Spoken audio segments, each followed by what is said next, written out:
దానిపైన మనం ఈరోజు పూర్తిగా అర్థం చేసుకోవాలి. దానికి కారణం ఏంటి? రేపు దాని యొక్క రూట్ కాజ్ని మనం చెప్పుకుంటాం, తెలుసుకుంటాం. ఏంటి అంటే 5 ముఖ్యమైనటువంటి విషయాలు.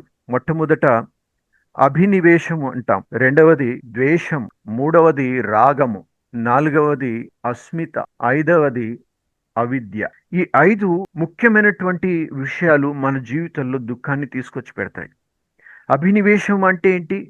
భయంతో బ్రతకడం. ఈరోజు ప్రతి మనిషిని చూసినట్లయితే, మన సమాజంలో ఎవరిని చూసినట్లయితే, ఎవరినైనా చూడండి, ప్రతి ఒక్కరిలో ఏదో విధమైనటువంటి భయం ఉంటుంది. భయంతో బ్రతుకుతూ ఉంటారు. ఒకరిలో మృత్యు భయం ఉంటుంది, ఒకరిలో రోగాల భయం ఉంటుంది, ఒకరిలో సక్సెస్ భయం ఉంటుంది, ఒకరిలో ఫ్యూచర్ భయం ఉంటుంది, ఒకరిలో బిజినెస్ భయం ఉంటుంది, ఒకరిలో పబ్లిక్తో భయం ఉంటుంది. ఎన్నో భయాలతో మనిషి జీవిస్తూ ఉంటాడు. దీన్ని అభినివేశం అంటారు, భయంతో కూడుకున్నటువంటి జీవితం. దానికి కారణం ఏంటి? తను ప్రేమించేటువంటి విషయాలని వదిలిపెట్టడానికి సిద్ధంగా ఉండకపోవడం. అంటే ఇప్పటి వరకైతే తనకు ఏ భయాలతో కంఫర్ట్ జోన్గా ఉన్నాడో ఆ భయాలను వదిలిపెట్టడానికి సిద్ధంగా ఉండడు. ఇది రెండవ స్టేజ్. మూడవది, దానికి కారణం ఏంటి అంటే ఆ భయాలతో చాలా బాగా పాత ఐడెంటిటీతో చాలా బాగా అటాచ్మెంట్ ఉంటుంది. అదే నా రియల్ ఐడెంటిటీ, నేను అలాగే ఉండాలి, నేను దానికోసమే ఈ జన్మం తీసుకున్నాను, అంతకు మించి నేను ముందుకు వెళ్ళకూడదు అనేటువంటిది తను సబ్కాన్షియస్ మైండ్లో ఒక ఫిక్స్ మైండ్ సెట్ చేసుకుంటాడు. ఇది మూడవది. రాగము అంటే అటాచ్మెంట్. అలా ఎందుకు అయిపోయాడు? అలా ఎందుకు అయిపోయాడు? తను అనుకుంటున్నాడు ముందుకు వెళ్ళాలని, పాత విషయాలను వదిలిపెట్టాలని కూడా అనుకుంటున్నాడు. కానీ వదిలిపెట్టకుండా శక్తిహీనంగా ఎలా అయిపోయాడు? ఎలాగైతే ఒక బలవంతమైనటువంటి ఏనుగు తన కాలికి ఒక చిన్న తాడు కట్టింది, అది అలా అనేస్తే తెగిపోతుంది అంతే. కాలుతో ఇలా అనేస్తే తెగిపోతుంది. అంతటి శక్తిహీనమైనటువంటి తాడును కూడా తెంచలేక ఆ బలవంతమైనటువంటి స్ట్రాంగ్ ఏనుగు ఏదైతే ఉందో అంత బలహీనమైనటువంటి మైండ్ సెట్ తయారు చేసుకొని ఎలా ఉందో ఆ స్టేజ్ని అస్మిత అంటారు. అస్మిత అంటే ఏమైపోయామో మనకే తెలియదు, నేను ఎందుకు ఇలా మారానో నాకే తెలియదు. దానికి అంతటికి కారణము అవిద్య. అవిద్య అంటే అజ్ఞానం. ప్రతి దాని గురించి కూడా జ్ఞానం కావాలి. ప్రతి దాని గురించి ఆరోగ్యంగా ఉండాలి అంటే భోజనం, ఏ ఆహారం తీసుకోవాలి, జ్ఞానం కావాలి. ఏ ఏ వ్యాయామాలు చేయాలి, జ్ఞానం కావాలి. ఎంత నిద్ర తీసుకోవాలి, జ్ఞానం కావాలి. ఎంత ఎక్సర్సైజ్ చేయాలి, జ్ఞానం కావాలి. అదేవిధంగా కమ్యూనికేషన్, ఇతరులతో మాట్లాడాలి అంటే ఎలా మాట్లాడాలి అనేటువంటి జ్ఞానం కావాలి. బిజినెస్ నడిపివ్వాలి అంటే బిజినెస్ని ఎలా నడిపించాలి అనేటువంటి బిజినెస్ మేనేజ్మెంట్ నాలెడ్జ్ కావాలి.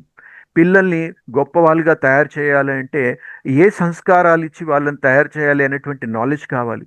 ప్రతిదీ, కంప్యూటర్ నడిపించాలి అంటే కంప్యూటర్ గురించి నాలెడ్జ్ కావాలి. మొబైల్ యూస్ చేయాలి అంటే మొబైల్ గురించి నాలెడ్జ్ కావాలి. కారు నడిపించాలి అంటే కారు గురించి నాలెడ్జ్ కావాలి. అలాగే మన యొక్క మెదడును నడిపించాలి అంటే మెదడు గురించి కూడా, మనసు గురించి కూడా, మన ఆత్మ గురించి కూడా, మన సంస్కారాల గురించి, మన మాటల గురించి, మన చూపు గురించి, ప్రతి దాని గురించి నాలెడ్జ్ కావాలి. ఏది కూడా బయట నుంచి మనం చూసినప్పుడు వాటన్నింటికి మూలం ఏదైతే ఉందో ఇక్కడ వస్తుంది. దాన్ని తీసుకోవడానికి మనం ఎప్పుడు సిద్ధంగా ఉండం. ఎవరైతే కంఫర్ట్ జోన్లో ఉంటారో, ఎవరైతే తనను తాను ఇక కామన్ పర్సన్గా అనుకుంటాడో, అతను ఎప్పుడు కూడా ఇక్కడి వరకు చేరుకోలేడు. అతను ఇందులోనే మునిగి ఉంటాడు. సో ఈరోజు ప్రత్యేకించి మీరు ఇంత ధైర్యం చేసి, ఇది చాలా గొప్ప పెద్ద స్టేజ్. అంటే ప్రొద్దున ఉదయాన లేచి ఇంత బాగా కూర్చొని వినడం, ఇది సాధారణ మనిషి జీవితంలో గడిచేటువంటి జరిగేటువంటి సంఘటన కాదు. సాధారణ మనిషి జీవితం ఏంటంటే హ్యాపీగా చాలా ఆనందంగా పడుకొని సమయం అయినప్పుడు అయిపోయినా కూడా తర్వాత ఆలోచిద్దాం చూద్దాం అనేటువంటి మైండ్ సెట్ ఉంటుంది. కానీ ఈరోజు మీరు మొట్టమొదట మీకోసం సమయం తీసుకొని ప్రిపేర్ అయ్యి కూర్చుండి ఇంత డిసిప్లిన్గా ఇంత ఏకాగ్రతతో మీరు చేస్తున్నారు అంటే తప్పకుండా మీరు ఇక్కడి వరకు చేరుకుంటారు, మూలాన్ని చేరుకుంటారు, ఆ లక్ష్యాన్ని ఛేదిస్తారు, మిమ్మల్ని మీరు అర్థం చేసుకుంటారు. సో దీన్ని ఇంకా బాగా సీరియస్గా మీ జీవితంలో ఇంప్లిమెంట్ చేయాలి అంటే మీరు సొంతగా ఎక్స్పెరిమెంట్ చేస్తేనే, స్టడీ చేస్తేనే మనం అక్కడి వరకు వెళ్ళగలుగుతాం. సో అందుకని కేవలం ఇక్కడ మనం వినడానికి రాలేదు. నేను ముందే చెప్తున్నాను. ఇక్కడ మీరు విలువైన సమయాన్ని వచ్చి ఇచ్చి కూర్చున్నారు. మీతో ఇలా అనుకోవద్దు, నాకు ఫ్రీగానే నాలెడ్జ్ దొరుకుతుంది కదా. మీ జీవితంలో విలువైనటువంటి సమయాన్ని మీరు ఇక్కడ ఇచ్చి వస్తున్నారు. అందుకని ఆ సమయానికి ఆ విలువకు తగ్గట్టు మీకు వాల్యూ కూడా దొరకాలి. అప్పుడు ఎప్పుడు దొరుకుతుంది? మీరు సొంతగా మీరు వర్క్ చేసినప్పుడే. అందుకని ఈరోజు కనీసం ఒక 15 నిమిషాలు, అర్ధగంట మీ సెల్ఫ్ కోసం టైం ఇవ్వండి. కూర్చోండి, మీతో మీరు కూర్చోండి. ఎలాగైతే మన ఇంట్లో వాళ్ళకి ఏదైనా కష్టం వస్తే వాళ్ళతో కూర్చొని అడుగుతాం, చెప్పు ఏం ప్రాబ్లం ఉంది, ఎక్కడ ఉంది, ఎందుకు నువ్వు ఆగిపోయావు. అదే విధంగా మీతో మీరు కూర్చోండి. ఏకాంతంగా కూర్చొని మీతో మిమ్మల్ని అడగండి, తెలుసుకోండి, చూడండి ఏ ఏ విషయాలు ఎందుకు ఆపుతున్నాయి, దానికి కారణం ఏంటి, దానికి సంబంధించినటువంటి దేశం ఏముంది, రాగం అటాచ్మెంట్ ఏముంది, ఎందుకు అలా నేను ప్రవర్తిస్తున్నాను, దానికి తగ్గట్టు జ్ఞానం నా వద్ద ఎందుకు లేదు అనేటువంటి ఈ 5 విషయాలని మీరు ఈరోజు సెల్ఫ్ స్టడీ చేయండి. రేపు ప్రొద్దున 10 నిమిషాల ముందు మీరు జాయిన్ అయ్యి మనం ముందుగా కేస్ స్టడీ చేద్దాం. మీరు నిన్న ఏం హోంవర్క్ చేశారు అనేటువంటిది ముందు చెప్తే ఇంకా ఆ తర్వాత మనం సెషన్లో ముందుకు వెళ్తాం. అందుకని 10-15 నిమిషాలు ముందే జాయిన్ కావడానికి ప్రయత్నం చేయండి.